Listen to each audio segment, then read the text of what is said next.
මනුෂ්‍ය ජීවිතයක් බොහොම අමාරුවෙන් ලබාගත් මනුෂ්‍ය ජීවිතේ ඔබ කරන්නේ හොඳට කාලා, හොඳට ඇඳලා, හොඳට නිදාගෙන ජීවිතේ සුවයෙන් ඉඳලා දරුමල්ලු ටිකක් බිහි කරලා මැරිලා යන එක නම් ලෝකේ මිනිස්සු හැම තිස්සෙම අතෘප්තිකර ආසාවකින් ලැබිච්ච දේ හෝ නොලැබිච්ච දේ ඇලී ගැලී සිටිනවා. ආසා කරන දේ ලැබුණොත් එයට ඇලෙනවා, නොලැබුණොත් ගැටෙනවා. හරියට අර මල් කඩන්න ගිය මනුස්සයා වගේ එහෙට මෙහෙට යනවලු මල් එකතු කර කර. දැන් මල් කඩන්න ගිය මනුස්සයාට මල් වත්තකට ගියාම කඩන්නේ මොන මල්ද කියලා හිතා ගන්නවත් බෑනේ. එයා මල් කඩ ඉන්න ගමන් ඊට වැඩිය ලස්සන මලක් දැක්කහම එතෙන්ට යනවා. ඊටත් වැඩිය ලස්සන එකක් දැක්කහම එතෙන්ට යනවා. රෝස මල් දැක්කහම එතෙන්ට යනවා. අරලිය මල් දැක්කහම එතන අනේ අරලිය මල් තිබ්බහමත් හොඳයි කියලා. දාස්පෙතිය දැක්කහම තවත් හොඳයි කියලා හිතෙනවා. පිච්ච මල් වලට ඊටත් වැඩිය ආසයි. ඉවරයක් නැහැ. මේ අතෘප්තිකර ආසාව කියන එකත් ලෝකේ එහෙමයි පින්වත්. මේ ලෝකේ මිනිස්සුන්ට කහවණු වැස්සා. මිනිස්සු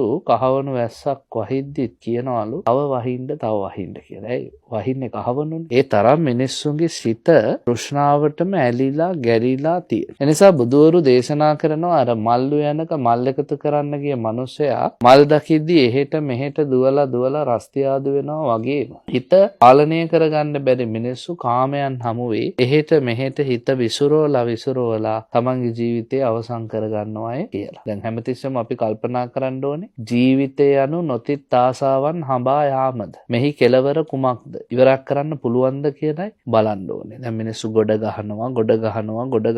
හැබැයි ඔබට තේරෙන්න ඕනේ ගොඩ ගහන ප්‍රමාණය වැඩි වෙද්දි මොකද වෙන්නේ? දුක් ප්‍රමාණයත් වැඩි වෙලා. අතහරිනකොට දුක වැඩි, තියෙන දේවල් වැඩි නිසා. හැබැයි ඒ ගොඩ ගහන දේ කොයිතරම් තිබ්බත් අවබෝධයෙන් යුක්තව පරිහරණය කරන්න පුළුවන් නම් දවසක මේ ඔක්කොම අතහැරෙනවා, දාලා යන්න වෙනවා කියලා එයාට පුළුවන් සසර ගමන ජය ගන්න. කාමවස්තුන්ගේ ස්වභාවය අවබෝධ කරගන්න කෙනාට निराවුල්ව ඒ කාමවස්තු පිළිබඳව සංසුම් මනසක් ඇති කරගන්න පුළුවන්. ජීවත් වෙන ටික කාලය තුල මිනිසු කාමයන් පස්සේ දුවලා මැරෙනවා නම් ඔවුන් මරණින් පස්සේ සතර අපායට ලංවීමමයි කරලා තියෙන්නේ. අපි අර මහගෙදර යනවා වගේ යන්නේ සතර අපායටයි කියලා ධර්මයේ සඳහන් වෙනවා. සතර අපාය මහගෙදර කරගෙනලු ඉන්නේ. එහෙන් බේරිලා මෙහෙට එනවා.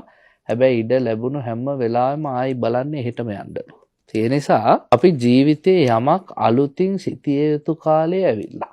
මනුෂ්‍ය ජීවිතයක් බොහොම අමාරුවෙන් ලබාගත් මනුෂ්‍ය ජීවිතේ ඔබ කරන්නේ හොඳට කාලා, හොඳට ඇඳලා, හොඳට නිදාගෙන ජීවිතේ සුවයෙන් ඉඳලා දරුමල්ලු ටිකක් බිහි කරලා මැරිලා යන එක නම් අද ඔයත්තන්ට තේරෙන්නේ නැද්ද මිනිස්සු ගොඩක් ගෙවන්නේ එහෙම ජීවිත කියලා. ඒ නිසා ලැබිච්ච මනුෂ්‍ය ජීවිතයත් ඉදිරියට පවත්වාගෙන යන්න පුළුවන් ආකාරයෙන් වෙන්නේ.